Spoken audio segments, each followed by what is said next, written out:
एक हाथी ने बताया कि किन लोगों की यारी पुरुष को धनवान बना देती है। नमस्कार दोस्तों, दर्पण ज्ञान गंगा यूट्यूब चैनल में आपका पुनः स्वागत है। मित्रों, आज की कहानी इस वीडियो में आपके लिए बहुत कुछ सिखाने वाली है।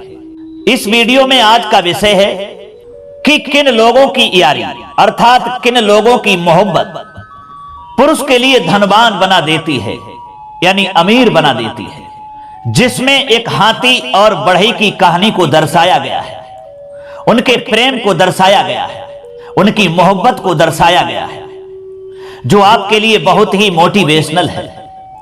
आपसे निवेदन है कि इस कहानी के लिए नजरअंदाज मत कर देना, वरना बहुत ही काम की बात आपके हाथ से निकल जाएगी।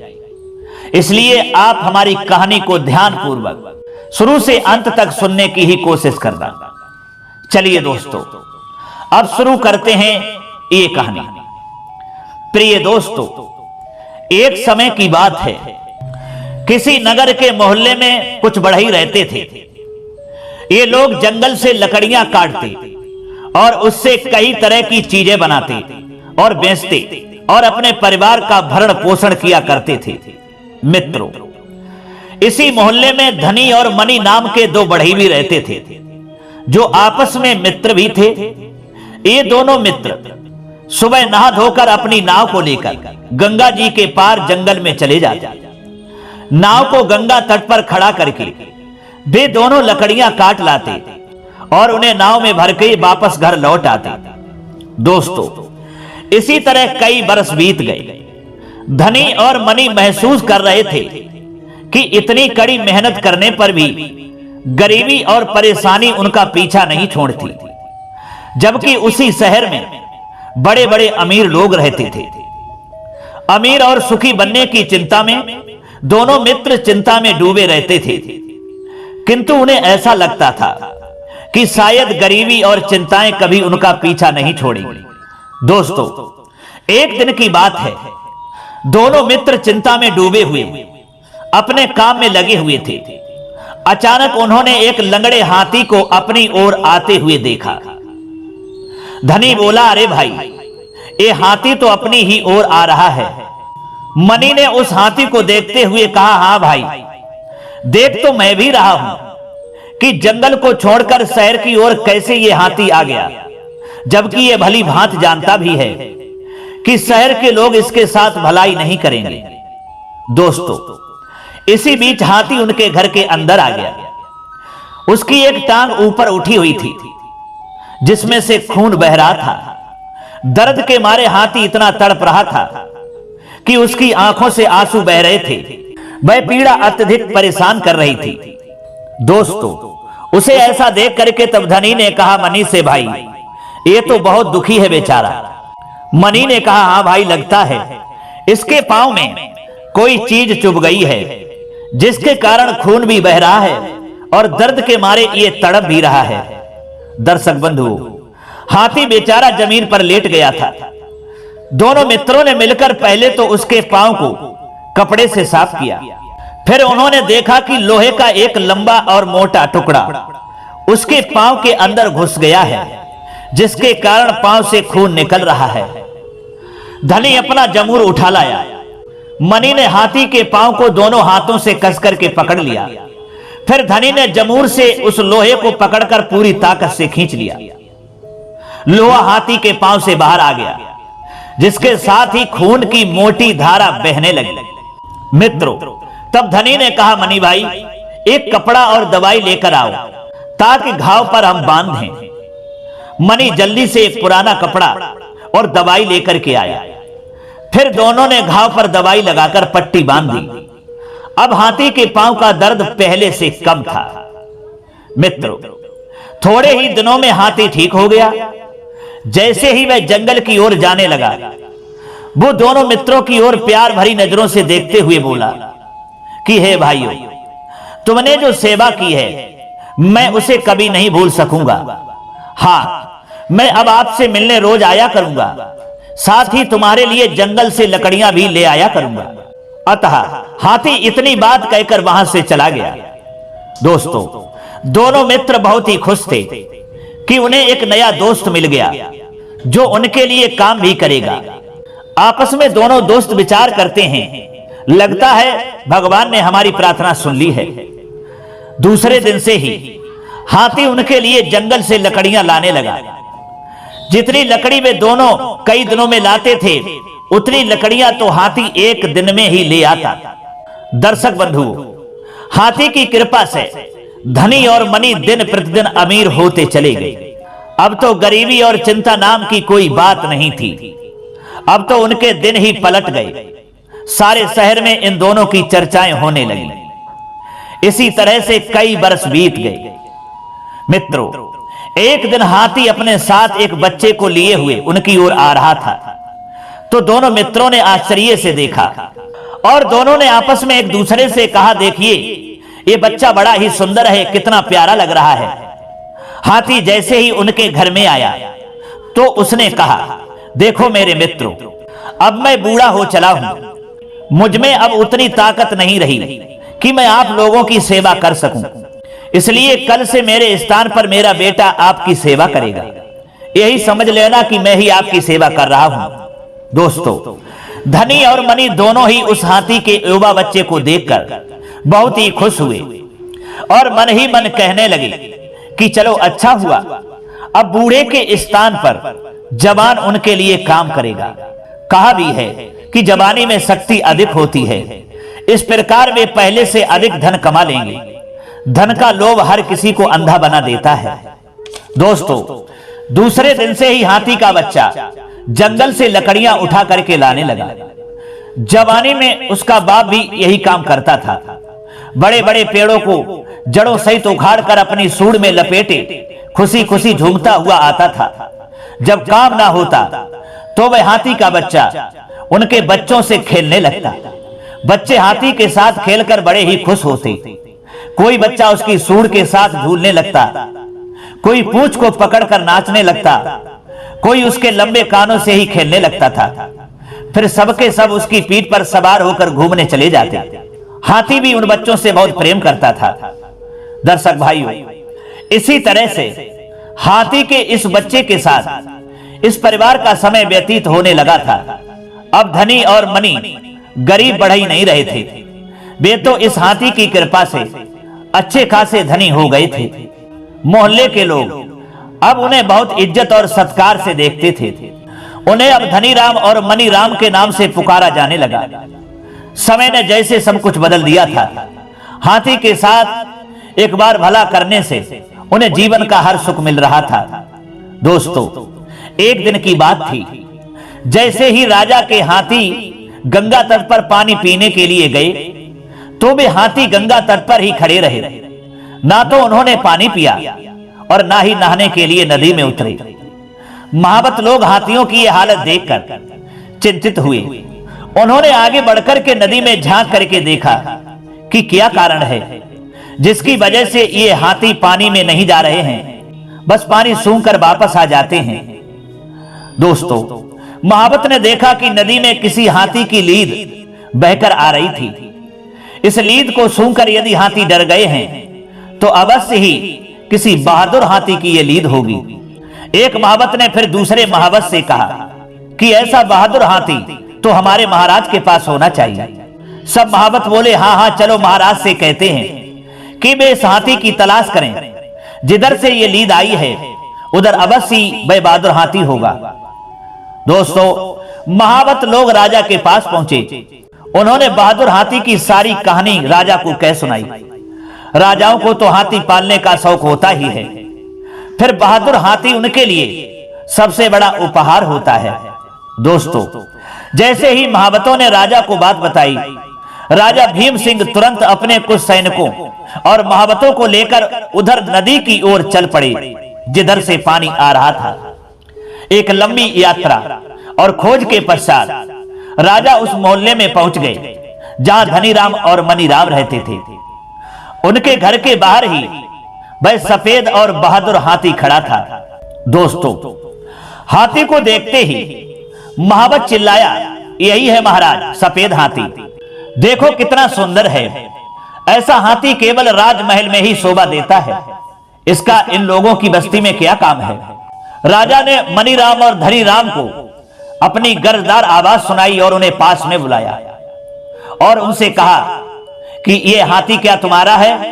वे दोनों डर के मारे कांप उठे और कहने लगे, जी महाराज, ये हाथी मेरा ही है।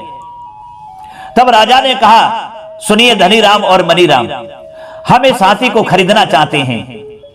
जवाब दिया, महाराज, आप तो स्वयं हर चीज के मालिक हैं, आप चाहें तो इसे अभी ले जा सकते हैं। राजा ने कहा, नहीं, ऐसे नहीं, हम आपको मुंह मांगा धन देंगे, तब इस हाथी को अपने यहां ले जाएंगे।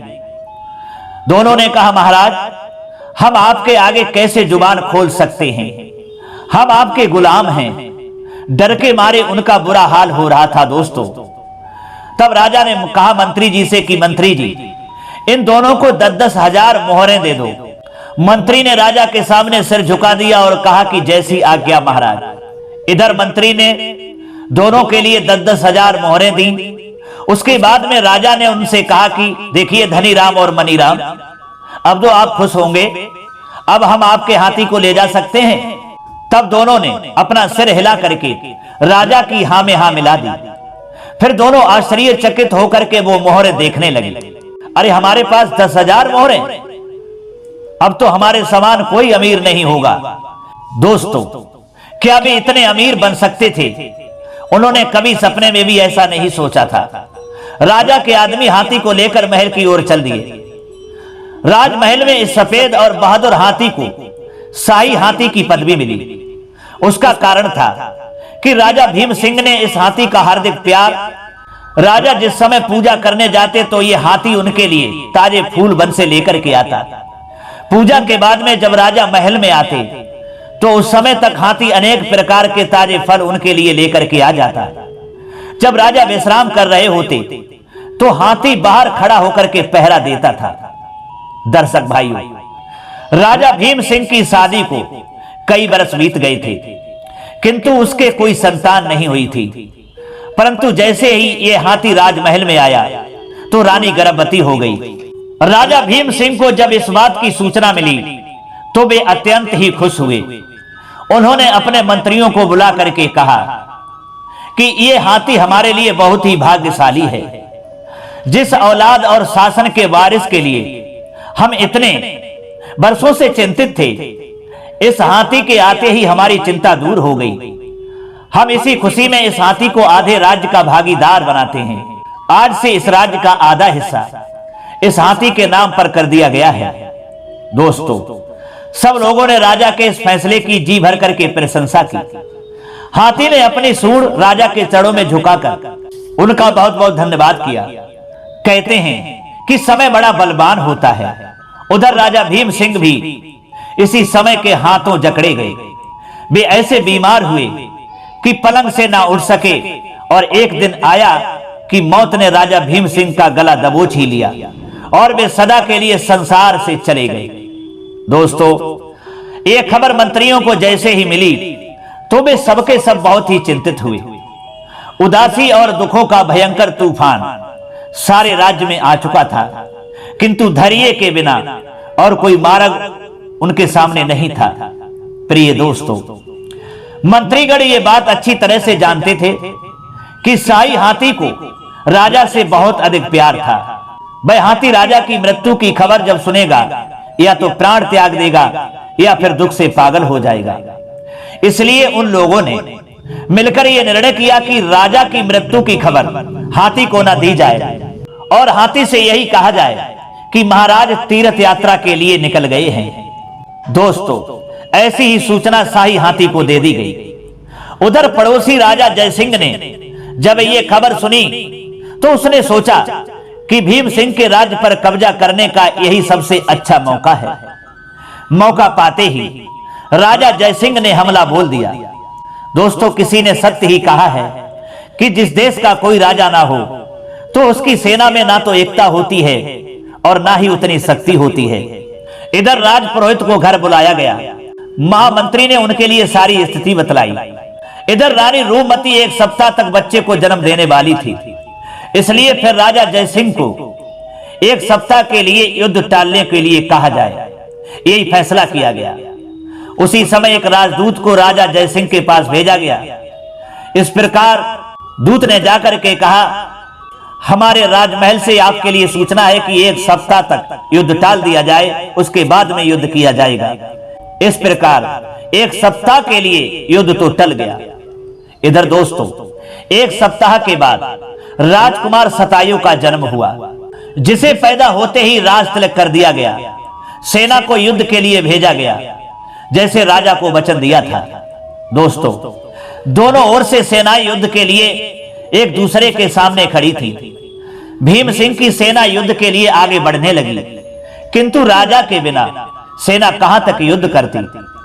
यदि उस समय राजा भीम सिंह होते तो जयसिंह की सेना को हारने में देर नहीं लगती, किंतु राजा के ना होने से बहादुर सेना भी पीछे हटने लगी। दर्शक बंधु, अपनी सेना को हारते और पीछे हटते देखकर महल में उदासी छा गई।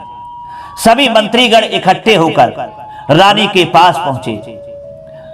निराशा की इस घड़ी में सेना को एक बहादुर सेनापति की जरूरत थी, परंतु इस संकट के समय यदि शाही हाथी सेनापति बनाकर लड़ने के लिए भेज दिया जाए तो राजा जयसिंह अवश्य हार सकते हैं।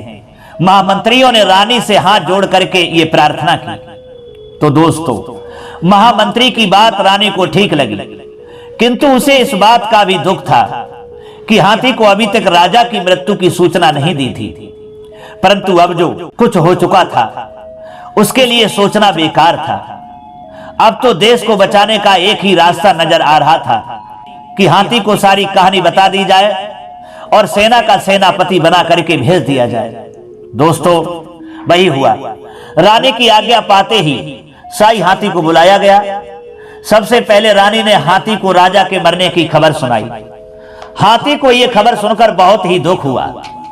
उसने दुखी मन से रानी से कहा कि हे महारानी, आपने मुझे उस समय क्यों नहीं बताया। शाही हाथी की आंखों में आंसू आ गए।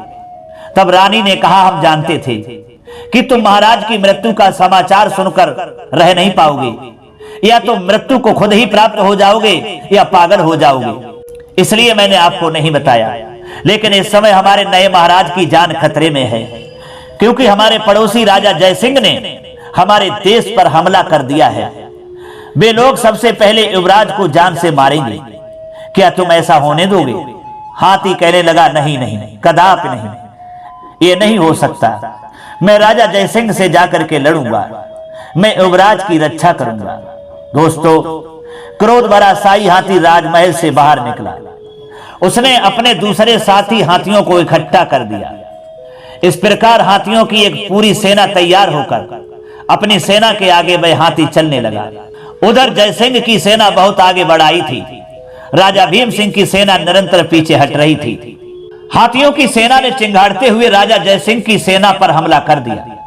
इतने हाथियों को अपनी सेना की ओर बढ़ते देख जयसिंह की सेना के बढ़ते कदम रुक गए। बहुत सारी सेना हाथियों के पांव तले आकर कुचली गई। शेष सेना भाग खड़ी हुई। भागती हुई जयसिंह की सेना को देखकर भीम सिंह की सेना उन पर टूट पड़ी। बस फिर क्या था, राजा जयसिंह स्वयं अपनी सेना के आगे थे। शाही हाथी ने उनके रथ को चकनाचूर कर दिया। फिर राजा को कुछ इस ढंग से घेरा कि अपनी सूंड में लपेटकर नीचे पटक दिया, जिस प्रकार राजा की मौत हो गई। दोस्तों राजा के मरते ही सेना ने अपनी हार मान ली। शाही हाथी ने अपने विजय के झंडे गाड़ दिए।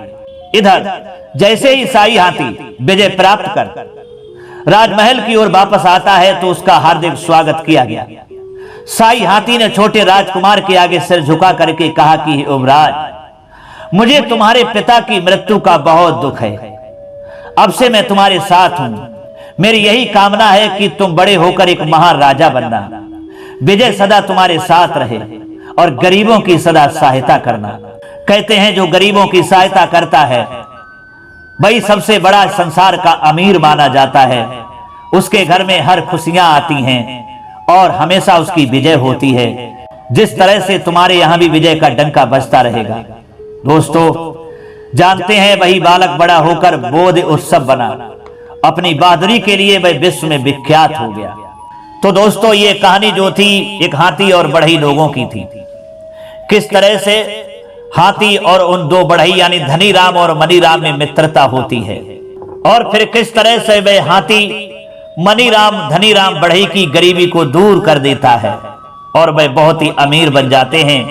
तो दोस्तों, ये कहानी सिखाती है कि हर मनुष्य के लिए दूसरों पर उपकार करना चाहिए, गरीब लोगों पर उपकार करना चाहिए, जिनका इस दुनिया में कोई नहीं है। उनकी आप हमेशा मदद करो, उनकी रक्षा करो, तो भगवान आपकी रक्षा करेगा। क्योंकि दोस्तों, वह हाथी कहता है कि किन लोगों की यारी पुरुष को धनवान बना देती है।